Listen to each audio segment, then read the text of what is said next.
أعوذ بالله من الشيطان الرجيم بسم الله الرحمن الرحيم ولا تؤتوا السفهاء أموالكم التي جعل الله لكم قياما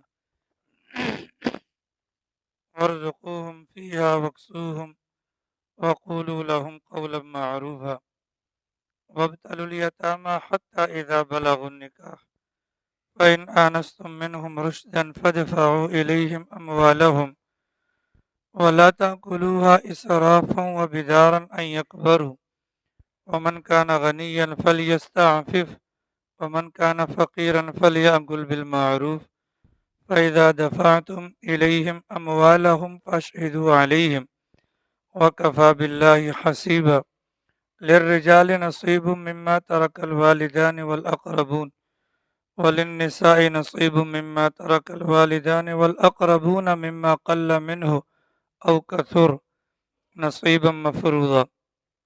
سورۃ النساء مدینہ منورہ کے اندر نازل ہونے والی اس مبارک سورت کی آیت نمبر 5، 6 اور آیت نمبر 7 کی آپ حضرات کے سامنے تلاوت کی گئی۔ گزشتہ کل والے درس میں اس مبارک سورت کے متعلق ابتدائی طور پر کچھ باتیں آپ حضرات کے سامنے بیان ہوئی تھی کہ یہ وہ مبارک سورت ہے کہ جس کے اندر احکامات ہی احکامات ہیں، جس کے اندر معاشرت کے مسائل کو، یعنی انسانی زندگی جو آپس میں ایک دوسرے کے ساتھ میل جول، ملاقات، رہن سہن، رشتہ داری وغیرہ کے جو معاملات ہوتے ہیں، ان معاملات کو اللہ تعالیٰ نے اس مبارک صورت کے اندر بیان فرمایا ہے۔ چنانچہ ابتدا کے اندر اللہ تعالیٰ نے زمانۂ جاہلیت کی اس بری رسم کا، یعنی کہ بری رسم کی تردید فرمائی ہے کہ اگر کسی کا والد فوت ہو جاتا تھا تو چچا یا تایا اس کا سرپرست بن جاتا تھا اور پھر یتیم کے مال میں سے عمدہ اور اچھا مال لے لیتا تھا اور اپنا گھٹیا مال اور اپنا ردی قسم کا جو مال ہے وہ یتیم کے کھاتے میں ڈال دیتا تھا۔ مومنین کو، مسلمین کو اللہ تعالیٰ نے منع کیا تم ایسا کام مت کرنا، اور ساتھ میں یہ بھی فرمایا کہ ظاہر ہے کہ یتیم ہے، وہ تمہاری زیر پرورش ہے، اس کے لیے کھانے پینے کا انتظام بھی کرنا ہے، تو جتنی ان کی ضرورت ہے اسی کے بقدر ان کے مال میں سے اپنے مال کے ساتھ ملاؤ اور ہانڈی یا مشترکہ طور پر پکاؤ۔ یہ نہ ہو کہ ان کی ضرورت سے بڑھ کر ان کا مال زیادہ لیا جائے اور اپنا مال کم ملایا جائے۔ اور پھر جو یتیم لڑکیوں کے ساتھ نکاح کا معاملہ ہے، یہ بھی جاہلیت کے زمانے میں بڑے عروجوں پر تھا کہ جو یتیم لڑکی کسی کے زیر سایہ ہوتی تھی، عام طور پر یتیم لڑکی کا چونکہ کوئی والی وارث اس بندے کے علاوہ ہوتا نہیں تھا، اس بنیاد پر یہ بندہ اپنے بیٹوں کے ساتھ یا اپنے کسی قریبی عزیز کے ساتھ اس یتیم لڑکی کا نکاح کروا دیتا، اور مقصد یہ ہوتا تھا کہ اس کا نہ تو مہر وغیرہ دینا پڑے گا، نہ ہی کوئی زیادہ لمبا چوڑا خرچہ ہوگا۔ اللہ تعالیٰ نے اس بات سے بھی منع کیا، اگر یتیموں کے حق میں اگر زیادتی کا اندیشہ بھی تمہیں ہے، اس صورت میں یتیم لڑکیوں کو رہنے دو، اور اس کے علاوہ جو آزاد خواتین ہیں ان کے ساتھ جا کر نکاح کر لو، بھلے 2 کرنی ہے، 3 کرنی ہے یا 4 کرنی ہے۔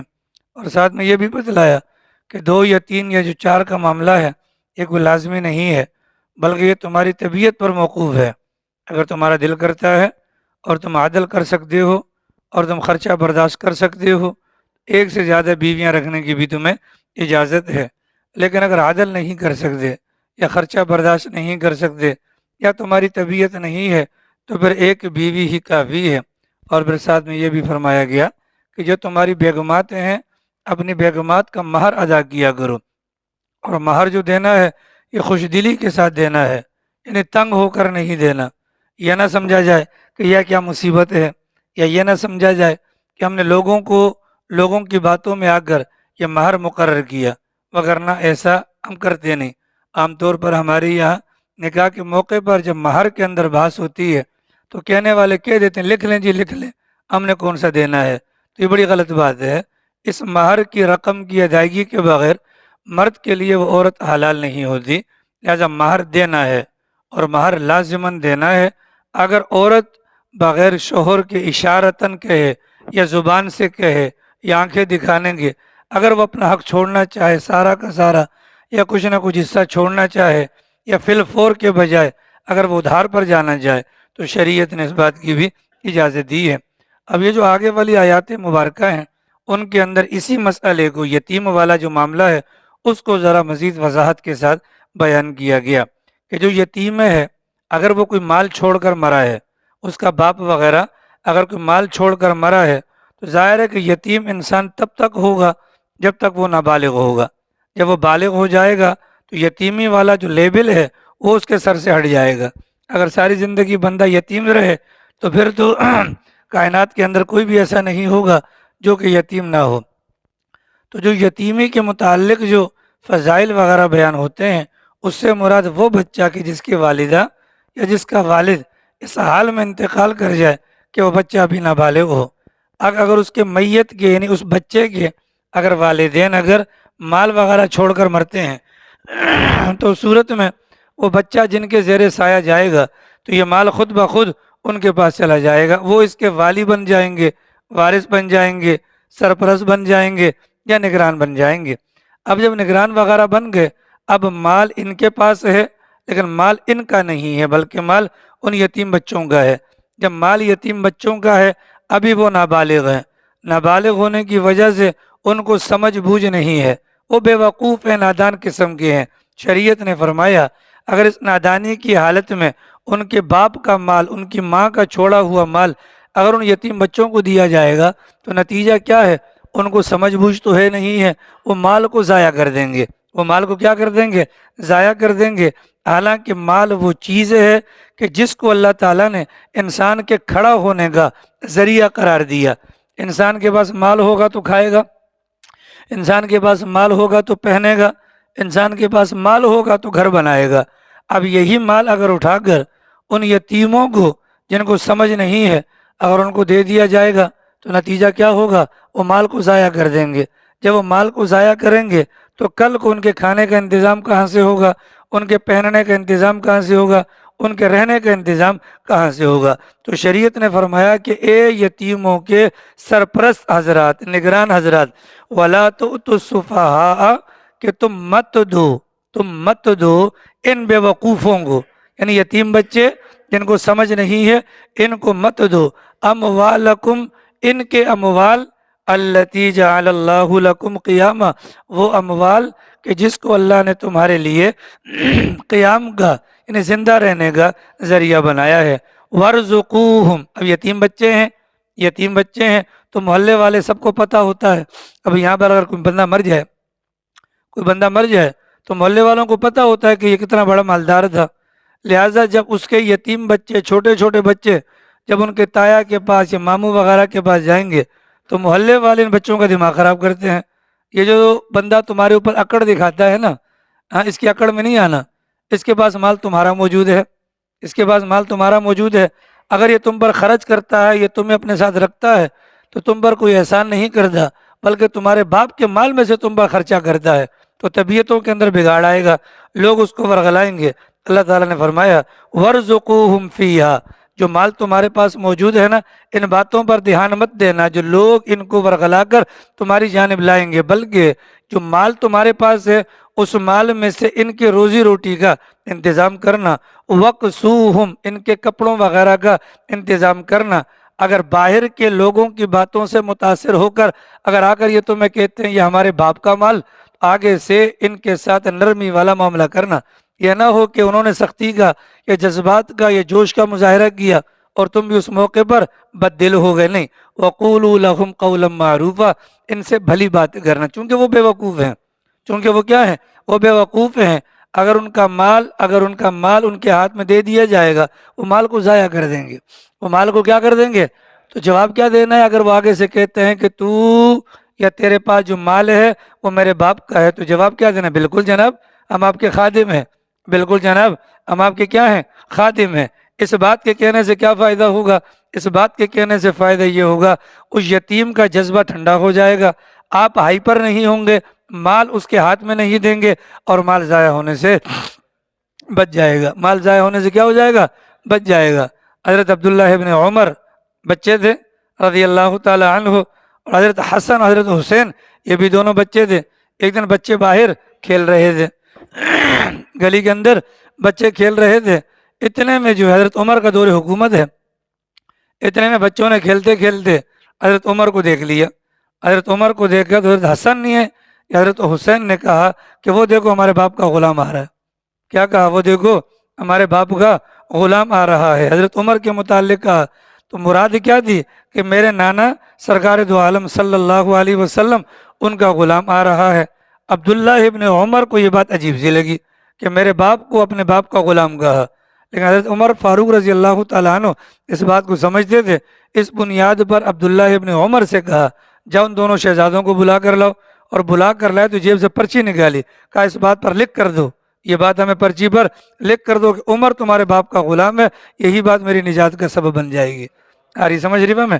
تو یہ ہے کہ بڑوں کو کیا ذمہ داری کیا بنتی ہے کہ بڑا اس کی بات کو رد کر دے اور یہ کہے کہ بالکل ہم آپ کے خادم ہیں۔ وابتلوا الیتامى، اب ظاہر ہے کہ وہ بچہ جو نابالغ ہے اب وہ بلوغت کے قریب بھی جائے گا اور پھر بالغ بھی ہو جائے گا۔ اب بلوغت کے قریب جانا اور بالغ ہو جانا یہ کافی نہیں ہے، بلکہ اس کا مال بالغ ہونے کے بعد بھی اس کو تب دینا ہے جب کہ اس کو کچھ سمجھ بوجھ آ جائے۔ مال نہ دینے کی وجہ کیا تھی؟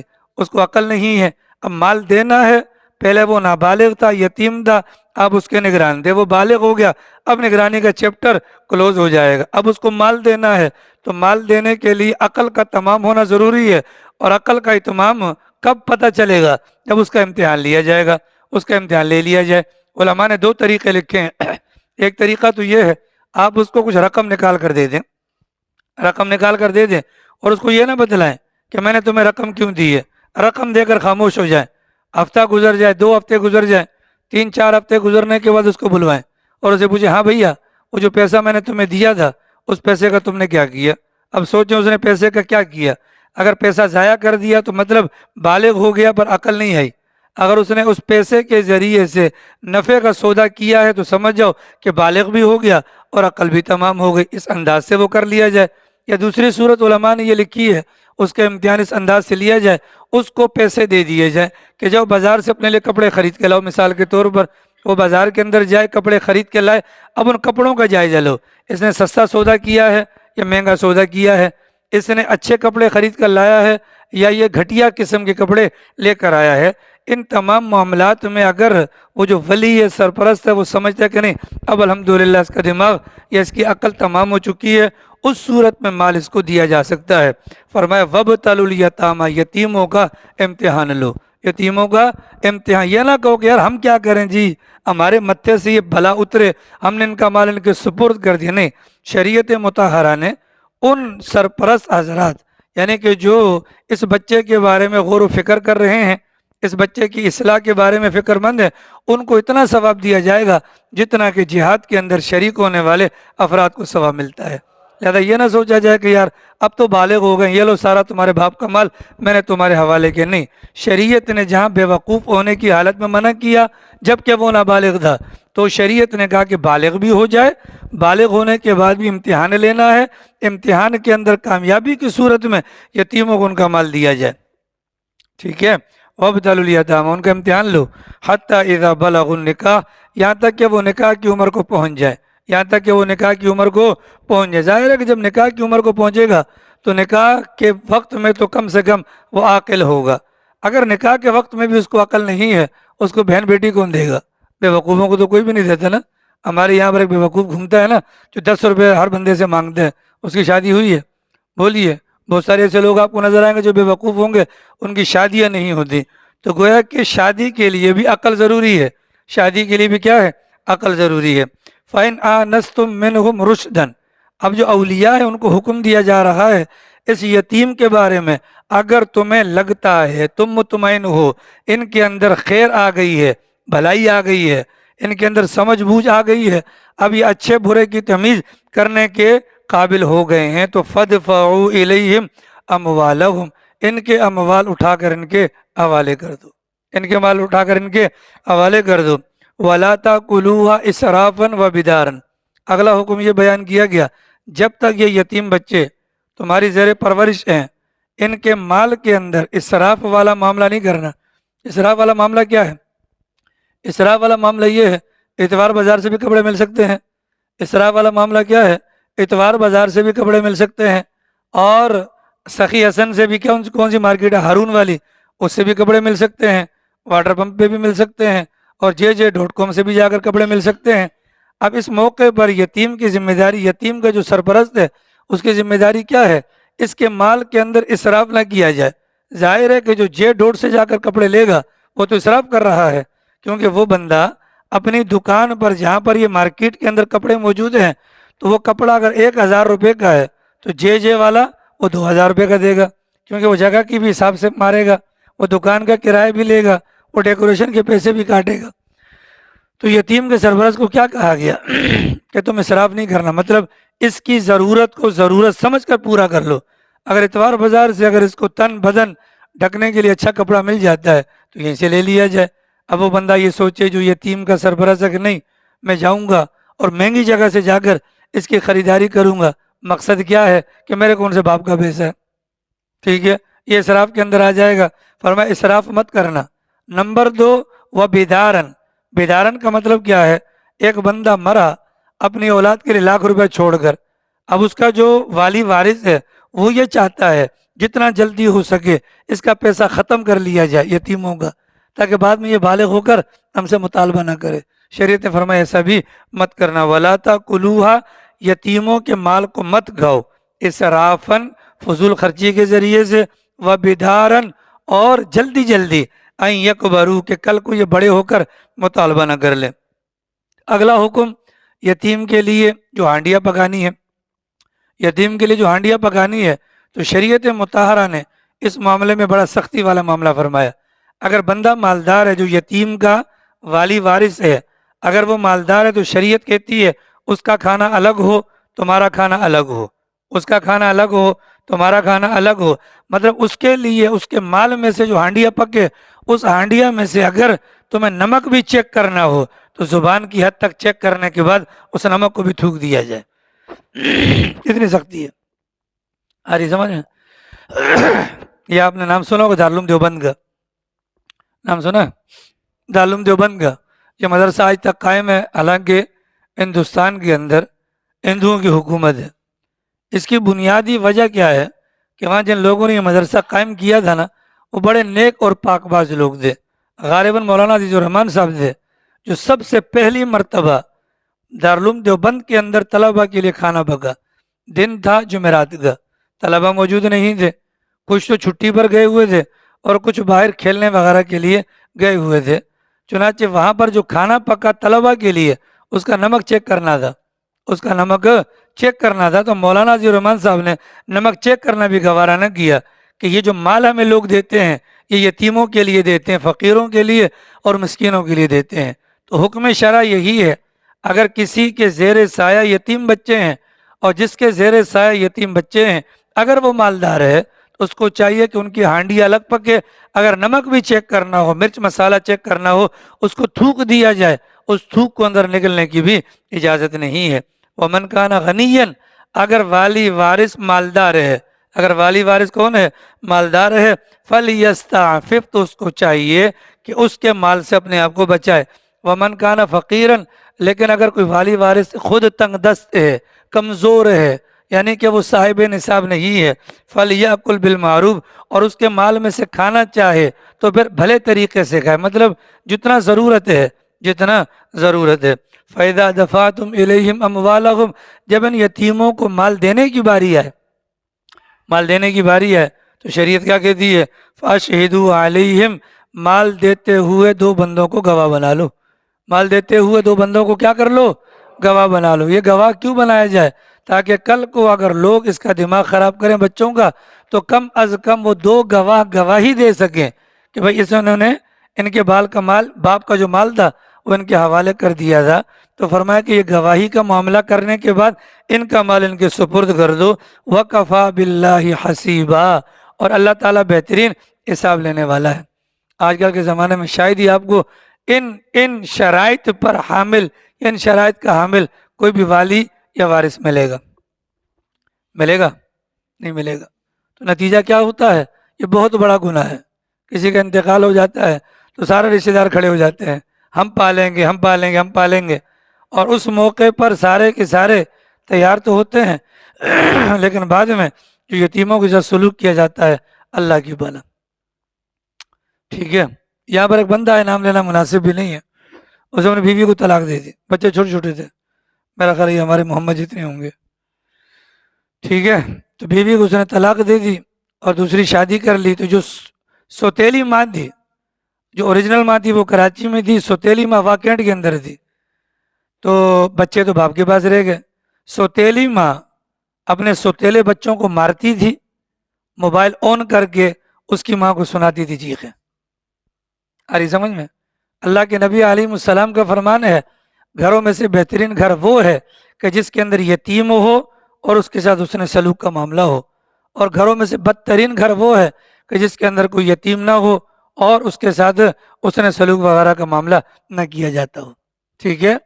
اب اللہ نہ کرے اگر ہم میں سے کسی کے ذمے اگر کسی یتیم کے معاملات آ جائے تو یہ بڑا احتیاط والا مال ہوتا ہے، بڑا احتیاط والا مال ہوتا ہے.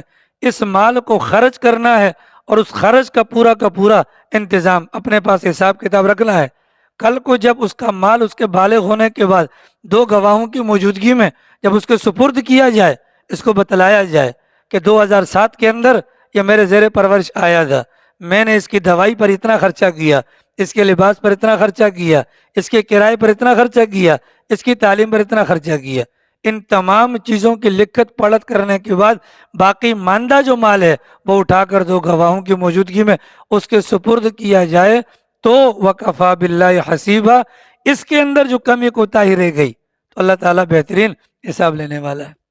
اللہ تعالیٰ بہترین حساب لینے والا ہے. آپ کے محلے کے اندر کتنے ایسے ہوں گے جو یتیم ہیں اور ان کے جو ورثاء ہیں یتیموں کا مال ہتھیاتے ہیں کہ نہیں ہتھیاتے؟ بولیے ہتھیاتے. یہ بہت بڑا گناہ ہے. للرجال نصیب مما ترک الوالدان والاقربون.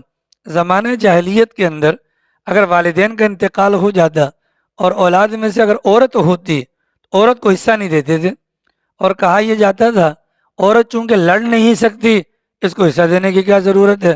شریعت مطہرہ نے عورتوں کے حقوق بیان فرمائے. فرمایا کہ للرجال نصیب مما ترک الوالدان والاقربون.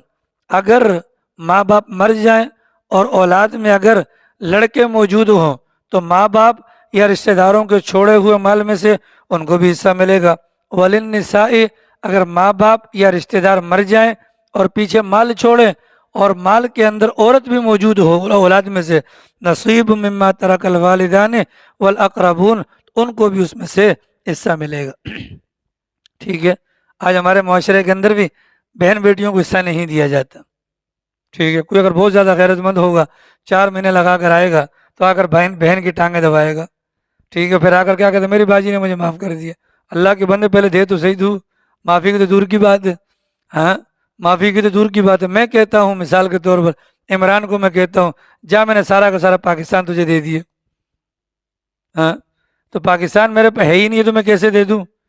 پاکستان میرا ہے ہی نہیں تو میں آپ کو کیسے دے دوں؟ چنانچہ شریعت نے کہا معاف کرنے کا اختیار ہے، لیکن معاف کب کریں گے؟ جب وہ مالکہ بن جائے. مالکہ کب بنے گی؟ اگر آپ نے پلاٹ دینا ہے تو پہلے سے نہ کہیں کہ باجی یہ اس میں سے 1/2 آپ کا بنتا ہے، اور باجی کہ نہیں جی بھیا آپ نے بڑی قربانی دی آپ رکھ لیں. نہیں، پہلے آپ اس کو بیچیں. اگر اس کے ساتھ کوئی اور شریک ہے آپ اس کو بیچیں، آپ اس کو کیا کریں. آج توجہ نہیں ہے میری جان. وہ نمازی غلطی سے آپ کے آگے سے گزرا تھا، اس موقع پر جو آپ غصہ ہوئے نا تو دماغ ابھی تک آپ کی جگہ پہ شیطان نہیں آنے دیا. توجہ. اس پلاٹ کو بیچیں، پلاٹ بیچ دیا، رقم ان کے ہاتھ میں رکھیں، رقم رکھ دی، وہ مالکہ بن جائیں، بن گئی. اس کے بعد اگر وہ آپ کو اپنا حصہ دینا چاہیں تو دے دیں. ایسا کوئی کرتا ہے؟ بولو ایسا کوئی کرتا ہے؟ نہیں کرتے. تو جب یہ نہیں کرتے تو یہ ساری زندگی بہنوں کا حق کھاتے ہیں. ہم میں اور زمانہ جاہلیت کے کافروں میں کوئی خاص فرق نہیں ہے، صرف نام کا فرق ہے. ان کو کافر کہتے تھے یا مشرکین مکہ کہتے تھے، ہمیں مسلمان کہتے ہیں، پاکستانی مسلمان کہتے ہیں. باقی کوئی خاص فرق نہیں ہے. وراثت کے معاملات اتنے خطرناک ہیں، اتنے خطرناک ہیں کہ اللہ کے نبی علیہ السلام نے ایک ایک بات کو، بلکہ اللہ تعالیٰ نے آگے پورا کا پورا رکوع یعنی 5 سے 6 آیات، اور قرآن کریم کے کسی بھی حافظ قرآن سے پوچھیں سب سے مشکل رکوع یہی والا ہے. ہمیشہ حافظ اٹکتا ہے اس کے اندر. ٹھیک ہے. اس میں ایک ایک حصے کو بیان کیا گیا ہے. ٹھیک ہے. ظاہر ہے کہ حصے کو ایک ایک کو بیان کیا گیا. جب یہ مشکل ہے نا تو اور بندہ توجہ کرے گا.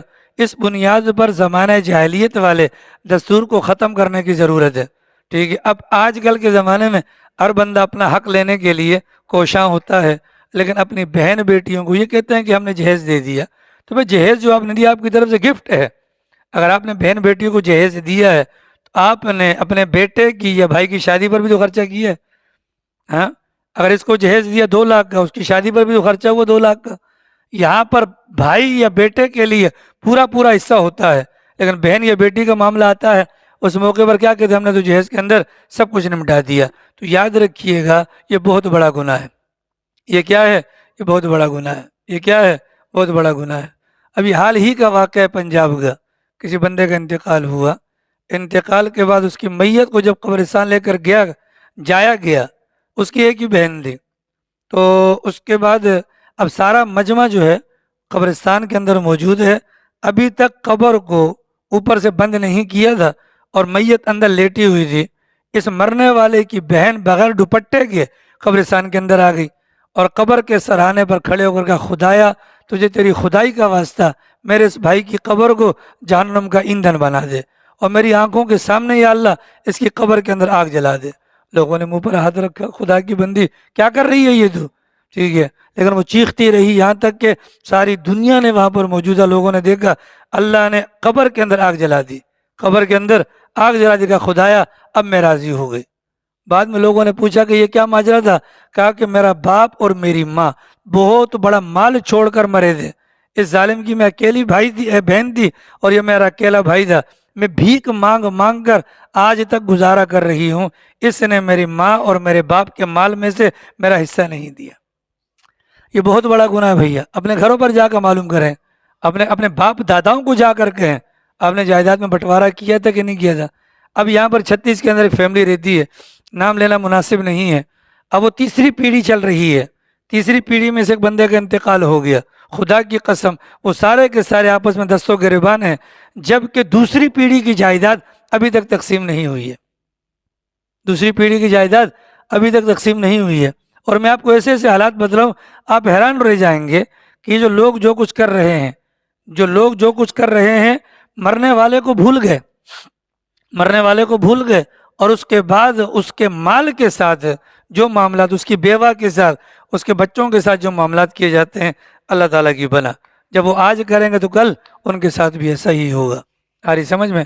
اپنی ذات کے اعتبار سے جس کا جو حصہ بنتا ہے، شریعت نے 3 اختیار دیے ہیں. شریعت نے کتنے اختیار دیے؟ 3 اختیار دیے ہیں. 3 میں سے ایک کو انسان اختیار کر سکتا ہے. شریعت کہتی ہے اگر اپنی زندگی کے اندر بندہ اپنے ورثاء کے اندر جائیداد تقسیم کرنا چاہے اس کو مکمل اختیار ہے. کسی ایک کو سارا دے دے، کسی کو کچھ نہ دے، کسی کو دے، کسی کو تھوڑا دے، کسی کو زیادہ دے، اختیار ہے لیکن زندگی کے اندر. نمبر 2، اگر زندگی کے اندر دینا ہے تو بیٹے بیٹیوں کو یہ جتنے بھی ورثاء ہیں ان سب کو برابر سرابر دے، اس بات کا بھی اختیار ہے. اور تیسرا اختیار یہ ہے بیٹوں کو ڈبل دے دے اور بیٹیوں کو سنگل دے دے، جیسا کہ مرنے کے بعد ہوتا ہے. یہ 3 قسم کے اختیار ہیں. تو آج ہمارے پاس اختیار موجود ہے. یہ طریقہ کار ہم بھی تو اختیار کر سکتے ہیں کہ نہیں؟ آج آپ دیکھیں لوگوں نے پلاٹ لے کے رکھے ہمارے بچوں کے کام آئیں گے. وہ یہ کہتے ہیں بچوں کے کام آئیں گے، بچیوں کا نام بھی نہیں آتا. آتا کہ نہیں آتا بھیا؟ کوئی ایسا مائی کا لال جو ہاتھ کھڑا کرے کہ میں نے اپنی بیٹی کے نام پر پلاٹ خریدا ہے، بیوی کے نام پر خریدا ہوگا. یہاں پر باپ اور بیٹے کی لڑائی ہوئی 36 کے اندر، باپ اور بیٹے کی لڑائی ہوئی 36 کے اندر. تو بعد میں وہ بیٹا مجھے کہنے لگا کہ مفتی صاحب میں نے اپنی ساری پراپرٹی اپنی بیوی کے نام پر کر رکھی ہے، باپ کو ٹھینگا بھی نہیں ملے گا. یہ میں آپ کو یہ لیاری کا واقعہ بتلا رہا ہوں، یہ لیاری کا واقعہ بتلا رہا ہوں. تو ہے کوئی ایسا کہ جیسے بہن بیٹی کے نام پر کوئی پلاٹ کیا ہو؟ ایسا کوئی ہے؟ ہاں. اور سچ بتاؤ بیٹوں کے نام پر پلاٹ بنائے کہ نہیں بنائے؟ بیٹوں کے ناموں پر فائل ہیں کہ نہیں ہے؟ بولے نا بابا جی ہیں کہ نہیں ہے؟ بیٹوں کے 53 میں چوکڑی لے لی، 52 میں پلاٹ لے لیا، چائنا پٹی میں لے لیا. کس کے لیے جی؟ چلو بیٹا بڑا ہو جائے گا آگے ذرا بیچے. بچے بیچیں گے تو بچیاں تمہاری نہیں ہیں کیا؟ بولو بچیاں تمہاری نہیں ہیں؟ خدا کی قسم ان بیٹوں سے کروڑ درجے بہتر بیٹیاں ہوتی ہیں، یاد رکھنا. ابھی تک کی میری معلومات کے مطابق، اپنی معلومات کے مطابق، باپ کے مرنے کے بعد اگر صدقہ خیرات کیا گیا اولاد کی طرف سے تو بیٹیاں ٹاپ آف دا لسٹ تھیں. یہ ہمارے نانا عزیز کا انتقال ہوا، یاد ہے آپ لوگوں کو؟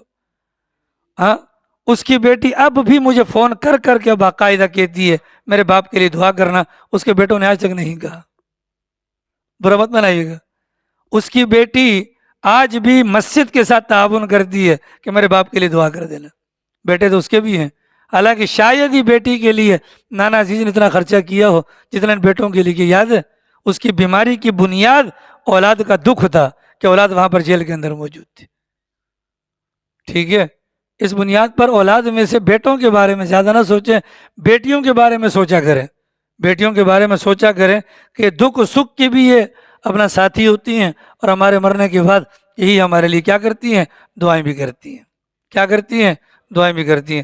اگر آج میں اور آپ اگر یہ بات سوچیں گے بہن بیٹی کا حصہ دیں گے تو ہماری بہن بیٹی بھی کل اپنی اولاد کا حصہ دے گی، تو ایک ترتیب چل پڑے گی. ہمارے خاندان میں نہیں ہوتا تو بھئی تمہارے خاندان میں ہو یا نہ ہو، لیکن شریعت نے تو یہ حکم دیا نا صادق بھائی، ایسا ہے کہ نہیں ہے؟ بھائی کا حصہ بھی دینا ہے، بہن کا حصہ بھی دینا ہے. ہر بندے کو پتہ ہے.